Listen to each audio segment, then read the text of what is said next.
Eder. Mech. Pallister. Giorno, caro Eder. Ci eravamo promessi di sentirci dopo quarto grado, e quindi eccoci qui, insieme ai tuoi followers. Sul caso Lilly, avete visto che ieri si è parlato con Fineschi. E lo stesso vi ha reso evidente la modalità di aggressione, tornando anche sui suoi passi. Avete sentito che ha parlato di manipolazione forte sul collo di Lilly, e ciò non lo disse prima di ieri, ma ieri è tornato sui suoi passi, sposando la nostra tesi sulla manipolazione forte del collo, ma vi è di più in merito, e non è stato detto ancora da nessuno Eder. Come da titolo, parleremo oggi di labbra e baci. Siete pronti a seguirci anche oggi? Se lo ritenete, aiutateci con i vostri commenti costruttivi ed anche critici, perché sono veramente graditi a noi. Allora partiamo dal bacio, sinonimo di amore e sentimento positivo. Ancora una volta Sebastiano conferma a Nuzzi che lui ben crede ad un incidente, ma non in auto o moto. Ma come? Conseguente atteggiamento fisico di chi aggredisce Lilly e gli sfugge di mano la cosa. Nello stesso tempo, però, il labbro non riceve alcun bacio questa volta, ma un litigio importante che prevede l'uso del gomito e l'azione di soffocamento da parte del terzo. Oggi vedremo meglio perché si è arrivati a ciò nella nostra ipotesi, perché le novità di oggi sono una vera bomba e rimarrete di stucco. Come già sapete, il labbro ottiene la lesività, perché durante la pressione del collo la persona movimenta bocca e labbra per cercare ossigeno. In quel momento parte lo sfregamento del labbro e della stessa lingua, che vengono pressate. Ciò non lo avresti mai se ti suicidi mettendoti un sacchetto in testa, ovviamente. Invece si ottengono quando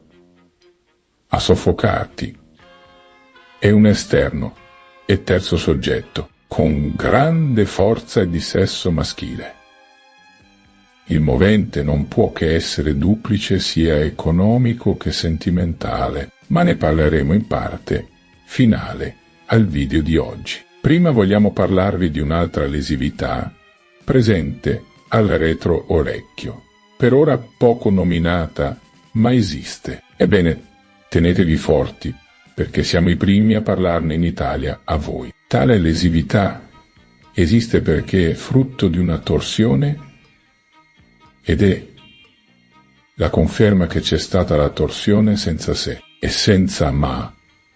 Poi, a completamento del momento difensivo, la Lilly riporta anche la lesività al sopracciglio, nel momento in cui rovina per terra, perché le lesività prima citate avvengono in piedi, mentre quando rovina per terra riporta quella a sopracciglio e la lesività alla tempia laterale che un aggressore non può darti. In piedi, ecco come vedete noi. E Fineschi sappiamo come è avvenuto il litigio. Qual è la conseguenza dell'aggressione?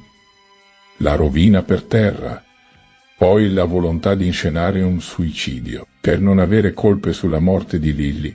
Adesso vediamo altro sul dopo. Ed i moventi?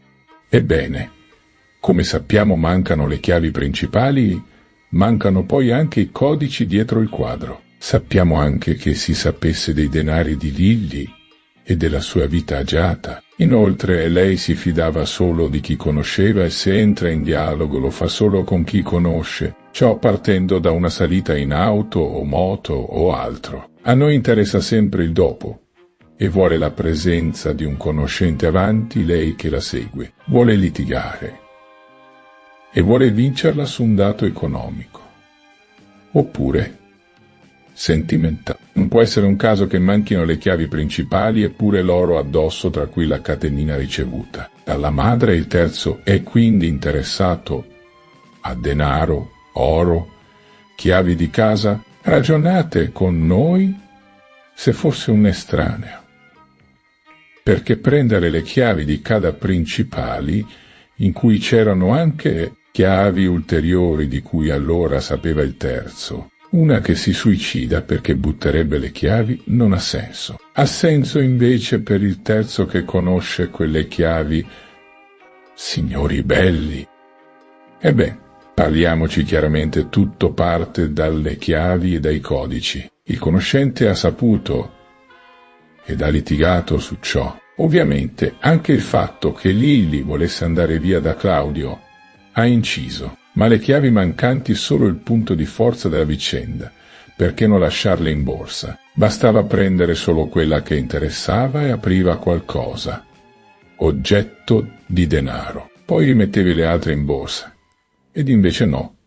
Il terzo prende tutto il mazzo e commette l'errore proprio lì. Poi svuota di altro per inscenare il suicidio.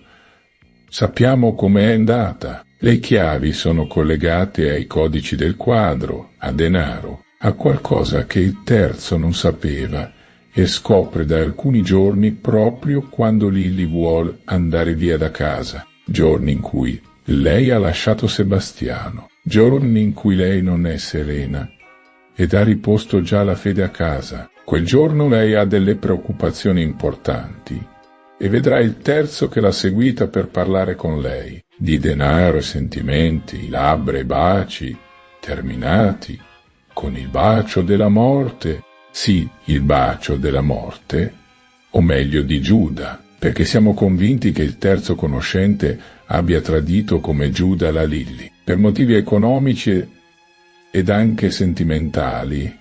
Non pensiamo solo a Sebastiano però, l'indagine è a 360 gradi qui. Attenzione, dobbiamo soffermarci su ciò che manca in borsa e non su ciò che hai trovato dentro. Non seguiamo lo staging, perché ci porta sulla strada sbagliata. Cerchiamo cosa manca. Quindi le chiavi, perché solo esse non si trovano al pari di altro. Solo le chiavi con il ciondolo. Ciò perché essere sono la cosa più importante al pari dei codici. Ciò non deve stupirci, perché il litigio è economico ed ha a che fare con le chiavi. Il dato sentimentale è di secondo piano. Da ciò appare chiaro che quelle chiavi non verranno usate per entrare in casa, perché saresti visto, ma una di esse apre in altra situazione distante dalla casa, in uno all'uso dei famosi codici. Adesso andiamo oltre. Lily era solita usare codici con Claudio, quindi avvezza a tale modo per non far scoprire qualcosa, quindi nello stesso modo userà dei codici cifrati che nasconde dietro il quadro e di cui non parla Sebastiano. Nuovamente il fine è lo stesso, ovvero non far sapere al marito. Questa volta il dato non riguarda Claudio, si tratta di denaro e lo comunica al fratello perché ha paura in merito. E se lei non ci fosse stata, avrebbero trovato i codici. Questi codici sono scomparsi, ma anche le chiavi. Ciò sta a significare che viaggiano in coppia, che parlano a vicenda tra loro. Stare attenti adesso. Sergio ha capito, anche Claudio, che si è saputo dei codici e del segreto di Lily. Il terzo l'ha saputo in quei giorni soltanto ed ha agito contro Lily. Bene, adesso la bomba delle bombe, signori. Siamo i primi in Italia a dirvi ciò. L'aggressione su Lily avviene per prenderle le chiavi. In quel mazzo c'è una in particolare che interessa e serve al terzo per fini economici. Aprirà qualcosa. Il litigio riguarda quelle chiavi. Il terzo non sapeva quanto fosse importante una di quel mazzo. Non sa quale, quindi per questo prende tutto il mazzo. Lui vuole essere sicuro perché vuole aprire il mistero di Lily, di cui è venuto a sapere. Ciò perché Lilly l'ha confidato a pochi da poco, per questo mai prima ebbe problemi. Ma dopo aver confidato i codici del quadro, si è saputo ed anche che tali non bastavano, perché era necessaria la chiave. Ma quale? Ecco il perché del litigio ed aggressione. Dammi la chiave, Lilly. Lei non volle, ha combattuto, ma poco perché è stata vinta. Poi presero le chiavi. Dopo mancarono anche i quadri e scomparirono i codici dietro. Tutto, come vedete, è ben collegato. Tutto perché noi signori non siamo dei fessi. Non ci facciamo prendere in giro dai terzi. Ripetiamo oggi che siamo alla svolta del mistero di Lilly e la chiave è decisiva come pochi pensano.